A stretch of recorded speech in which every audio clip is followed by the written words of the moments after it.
With each passing day, the West, Russia, and the Near East bombard us with increasingly aggressive news, fueling heightened aggression among people on all sides. I am not exempt from this. In the midst of this chaos, it's easy to lose oneself. We've reached a point where some wish destruction upon others' countries, and this is what I want to address. My channel aims to offer my perspective to viewers. If you're new here, you may not know that I tend to be critical and aggressive towards the West. I consume mass media from Russian, Turkish, Ukrainian, and Western sources daily, striving to consider events from various angles. Whether I'm right or wrong is not for me to judge. I simply express my views as I see them. Yet, amidst my criticism of countries, I always remember that it's not nations themselves that commit crimes, but rather their elites. This is a crucial point that many overlook or fail to take seriously. While everyone naturally roots for their country, there is a distinction between supporting your nation's success and harboring inner discontent with your life. I love my country. I love Russia and Turkey, but I acknowledge they are not perfect. I'm aware of their histories and current shortcomings. When I defend them, it's not because I fear they're bad guys, but because I genuinely believe it's right from a different perspective. I am not objective. I'm inclined to defend my country more than criticize it. Still, I expose myself to diverse sources and opinions on the same events, and if I cannot find a compelling argument against what happened, I will lend my support to Russia. Returning to the main topic, reading Russian comments about the potential destruction of the US, or vice versa, evokes simultaneous feelings of sadness and anger. People fail to recognize that the root of the problem lies not with ordinary citizens or the countries themselves, but with the elite who govern them. Nations are built upon territories steeped in rich histories.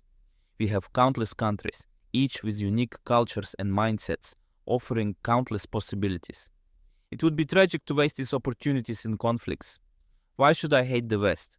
It provided me with education. I graduated from a Hungarian university. I learned many things from Western sources during my studies. The West presents me with opportunities. I use American social media daily to read news, pursue my interests, and enjoy music and video games.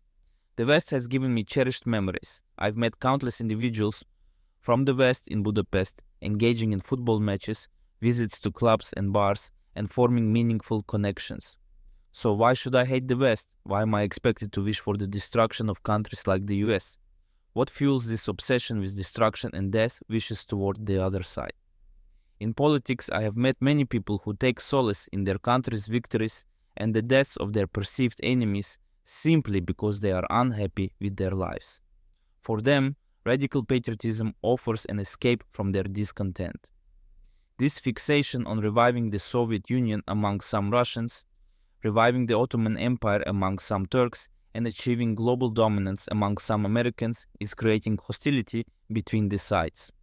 When you encounter senseless comments about you and your country on the internet, despite merely expressing your concerns and opinions on events, it's easy to become enraged and radicalized against the other side.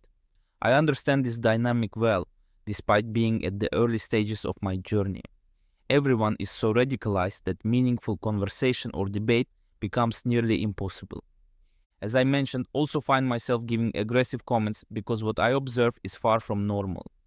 It's one thing to oppose Putin, but hearing Western politicians express desires to destroy Russia is unacceptable to me. I vehemently oppose such sentiments. Similarly, I reject comments from many Russian officials claiming they foresee the destruction of the US or the West. Controlling one's emotions amid chaos is challenging, I know. That's why I accept my moments of rage due to propaganda. But when I cool down, I return to rationality, remembering that this chaos is not caused by ordinary people or countries, but by the governments within those countries. Governments I have many grievances with. I'm not claiming that the Russian and Turkish governments are flawless, far from it.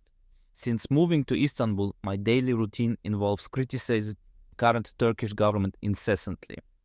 Abnormally high prices in shops, the grievances shared by Turkish citizens about events in Turkey, these frustrations fuel my anger.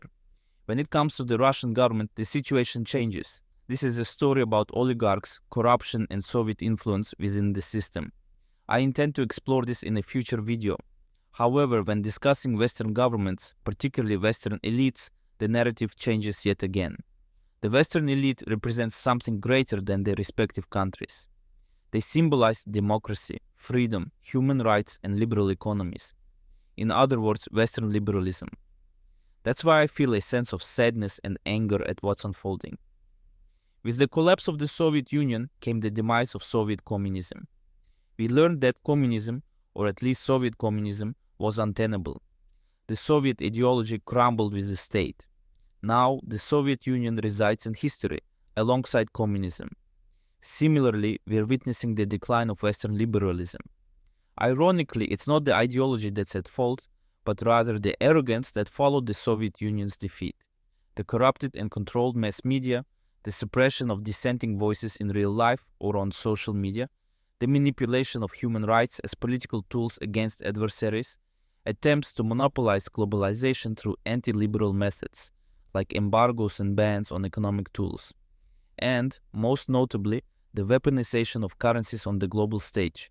None of this corresponds to the ideology that the Western elite supposedly represents.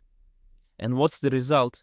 Right-wing populism is on the rise, highlighting numerous issues within Western economies and domestic policies.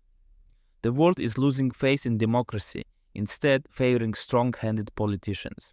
Even I, after witnessing the corruption within the Russian liberal opposition and high-ranking officials in European countries, find myself swaying in this direction. Everything built upon Western liberalism is crumbling, all due to the arrogance of a corrupted elite. This affects us all. Western liberals refuse to give up power, so they turn to foreign policy.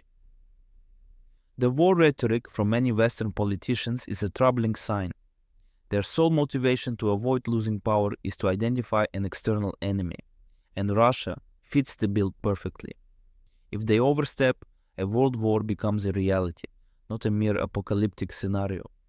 But if they don't, the downfall of Western liberalism seems inevitable. Along with it, all the values it represents will collapse. The only solution, as I see it, is diplomatic negotiation with respect for all sides. We must accept that different forms of government with varying values can coexist. Will this happen in the face of such radicalization? I fear we all know the grim answer.